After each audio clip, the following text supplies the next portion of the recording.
ली, इन सब क्या है। और 8 S&P कंपनीज के रिजल्ट थे जो उम्मीद से बेहतर निकल के आए। तो इसका सीधा इम्पैक्ट वहाँ पे आप देखिए तमाम जो डाउ जोन्स के कंपोनेंट हैं S&P में, उसमें एक बड़ी तेज़ी बनती हुई दिखी। और बेरोजगारों का आंकड़ा भी 7,000 कम होकर 2,93,000 आया, तो वो भी उनके फेवर में गया और तमाम डेटा उनके पक्ष में जाते हुए दिख रहे हैं। तो वो एक सॉलिड रैली, लेकिन कार्डेंट ऑफ रैली थी, वो सिर्फ यूएस के मार्केट में जबरदस्त तरीके से आती हुई दिखी। अभी थोड़ी देर पहले हम लोग चर्चा कर रहे थे कि चीन का जो Q3 जीडीपी का आंकड़ा है वो क्या आना चाहिए, तो वो 5% का एक्सपेक्टेशन था, वो 4.9% आया है, क्योंकि चाइना में बहुत सारी गड़बड़ियां चल रही हैं, एवरग्रांड और इस तरीके की तमाम, तो वो एक ग्रोथ को थोड़ा स्लो करता हुआ वहाँ पर दिख रहा है।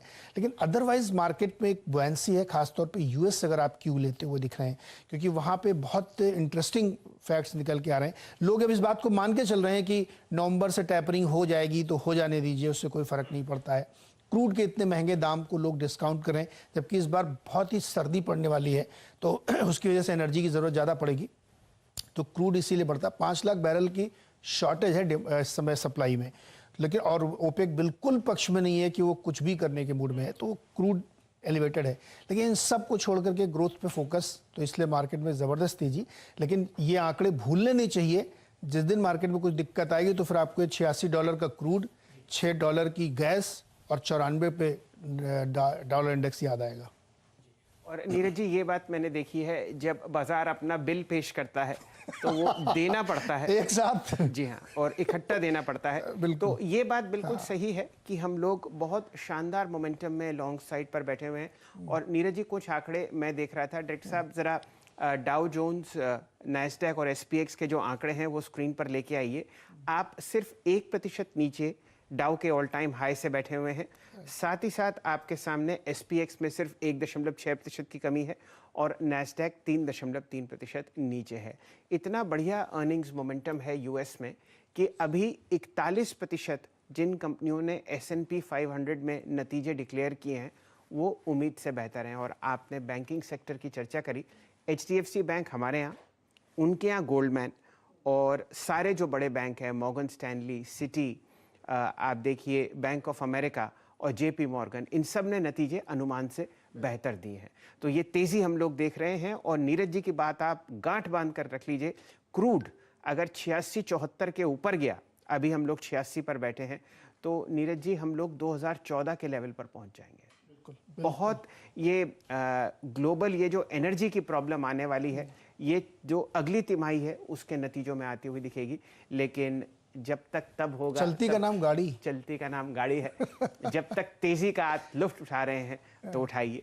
और आज भारतीय बाजार आपको रिएक्ट करते हुए दिखेंगे थर्सडे और फ्राइडे के डाउ जोन्स के कंबाइंड नतीजों में, जो कि लगभग 900 अंक की तेजी आपके सामने थी। कौन कौन से ऐसी चीज़ें हैं जहां पर हमारी पूरी रिसर्च टीम की नज़र है, वो आपके सामने हम लोग पेश करते हुए दिख रहे हैं। निफ्टी और बैंक निफ्टी की तेज़ी आप देखिए और आपको बढ़ती हुई दिख सकती है। पिछले हफ्ते हम लोगों ने 2.1% निफ्टी पर और 2.7% बैंक निफ्टी पर तेज़ी कमाई। दोनों इंडिसेस रिकॉर्ड क्लोज पर बंद हुए। और अगर आप अक्टूबर के 10 सेशन देख रहे हैं तो निफ्टी ने 720 अंक और बैंक निफ्टी ने लगभग 2840 अंक जोड़े हैं इस शानदार मोमेंटम में।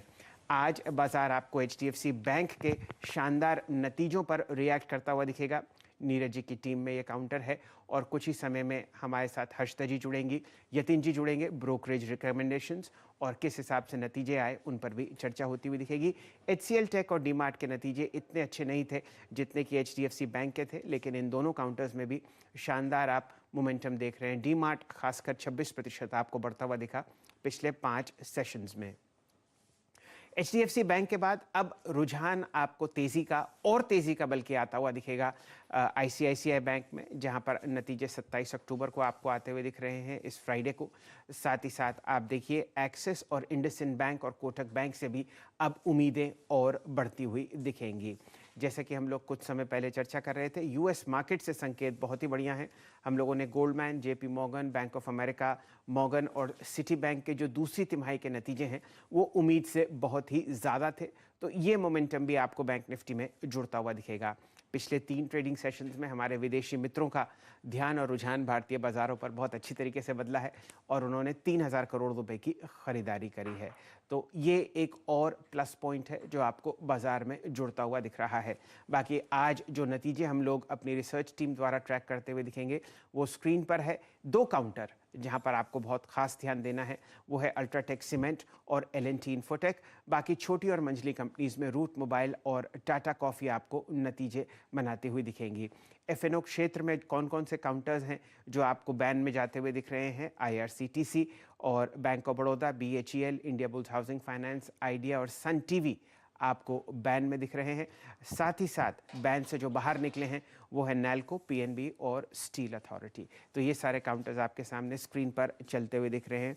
हम लोग एक बहुत ही शानदार हाइपर बुल मार्केट में बैठे हुए हैं जहां पर हमारे देश की अर्निंग साइकिल और ये जो त्योहारी डिमांड है ये आपको स्टॉक मार्केट्स को बहुत अच्छे उछाल के साथ, गैप अप ओपनिंग्स के साथ पूरे अक्टूबर में ट्रेड करती हुई दिख रही है।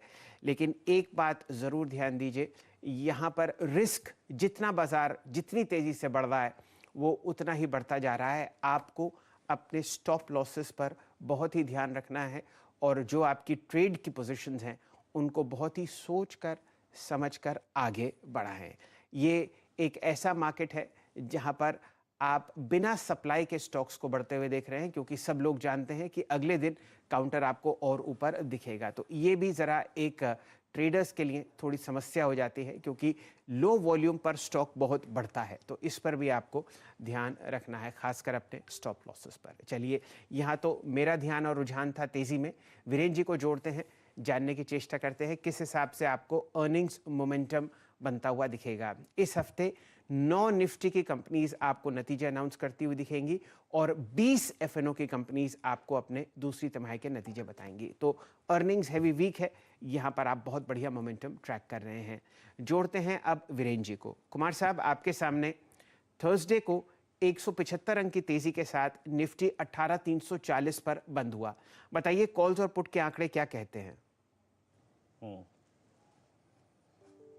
जी हाँ, शैल जी, देखिए, पहली चीज़ तो ये है कि इन सब डेटा में और चार्ट्स को देख लीजिए, एवरेजेस को देख लीजिए, रिस्क रिवॉर्ड रेशो को देख लीजिए। जो बात आपने कही और नीरज जी ने कही वो परम सत्य है कि इस वक्त एक चीज़ पे ध्यान दीजिएगा, वो है मोमेंटम और दूसरी चीज़ है स्टॉप लॉस। अब स्टॉप लॉसेस पे फोकस करना और रिस्क रिवॉर्ड रेशो पे फोकस करना बहुत ज़रूरी है कि हम स्ट्रेच काफ़ी हो चुके हैं। और एक बात यहाँ पे और कहना चाहूँगा कि जब जब निफ्टी और निफ्टी बैंक अपने 10 डेमा और 20 डेमा से बहुत शॉर्ट टर्म में बहुत ऊपर निकल जाते हैं तो एक रिट्रेसमेंट ड्यू होता है। अब चाहे वो आज आए, चाहे वो कल आए, चाहे परसों आए, लेकिन थोड़ा स्टॉप लॉसेस पे फोकस कीजिएगा, फर्स्ट बेस पे फोकस कीजिए, सेकंड बेस पे फोकस कीजिए और पिवट पॉइंट्स पे प्रॉफिट जरूर बुक कीजिए। थर्सडे का निफ्टी का चार्ट लेके आइए। मैंने क्लियरली आपको कहा था कि मेरे को स्क्रीन पर जब 18,310 दिखेगा तो मैं पार्शियल प्रॉफिट बुक करना चाहूँगा और पार्शियल को होल्ड करूँगा। और उसके पीछे क्रक्स ये था कि थ्रस्ट जनरेट करेगा, जो प्रीमियम जनरेट करेगा वो बैंक निफ्टी जनरेट करेगा। एग्जैक्टली अगर आप देखिए, बैंक निफ्टी ने अपना प्रीमियम जनरेट किया under the leadership of HDFC bank. अब क्या करें? याद रखिएगा, एक लॉन्ग ट्रेड आपके पास है और आज के लिए लॉन्ग ट्रेड की पॉसिबिलिटी बनती है या नहीं बनती है, आइए डेटा के अनुसार तय करते हैं। पहले आइए आप FIs के अप्रोच पे, इंस्टीट्यूशनल अप्रोच पे। नो डाउट FIs के डेटा काफी गर्म है। 1681 करोड़ रुपए की बैंक, इसके अगेंस्ट अगर आप देखें 1750 करोड़ रुपए की DIs की सेलिंग। और आप FIs का कॉन्फिडेंस का लेवल्स देखिए कि एक एक्सटेंडेड वीकेंड था, शुक्रवार की छुट्टी थी, उसके बावजूद वो एक्सपायरी डे में 1326 करोड़ रुपए का इंडेक्स बाय करके ले गए विद अप्रॉक्सीमेटली 11,500 लॉन्ग कॉन्ट्रैक्ट्स और शॉर्ट्स को कवर किया 2700 कॉन्ट्रैक्ट। अब FIs जब कैश में लॉन्ग है, इंडेक्स में लॉन्ग है, तो याद रखिएगा वो स्टॉक फ्यूचर में अपने आप को थोड़ा बहुत शॉर्ट करके हैच करेंगे। 54 करोड़ रुपए की सेलिंग वहां थी और करीब 10,000 कॉन्ट्रैक्ट्स वहां पे शॉर्ट हुए। ये वीकली डेटा क्या कहता है और ये मंथली डेटा क्या कहता है, लेके आइए जरा प्लीज आज के ऑप्शंस के स्टैट्स, निफ्टी के कॉल्स और पुट्स के स्टैट्स। कॉल्स और पुट्स के स्टैट्स में आप देखेंगे कि सबसे स्ट्रॉन्ग कॉल राइटिंग, अब इसे कॉल राइटिंग कहें या फिर कहिए कि सबसे ज्यादा कॉल्स का जमाव वीकली कॉन्ट्रैक्ट में है 18,500 की स्ट्राइक पे। याद रखिएगा, यहां पे कड़े हैं करीब 17,87,000 शेयर है। पुट कॉल रेशियो के फ्रंट पे मैं अभी भी कहूंगा 0.30 के प्रोस्पेक्टिव से, यानी करीब करीब 1/3% का स्कोप इसमें और बाकी है। जब तक ये 1.8 1.73 की ट्रेजेक्टरी में नहीं जा रही है तब तक ये बहुत रिस्की नहीं है, लेकिन हाँ चल ये चुकी है, याद रखिएगा। अब आइए निफ्टी के कॉल्स और पुट्स के आंकड़े पे। याद रखिएगा 18,500 यहां पे वीकली कॉन्ट्रैक्ट में सबसे बड़ा ओआई खड़ा है और मंथली कॉन्ट्रैक्ट में भी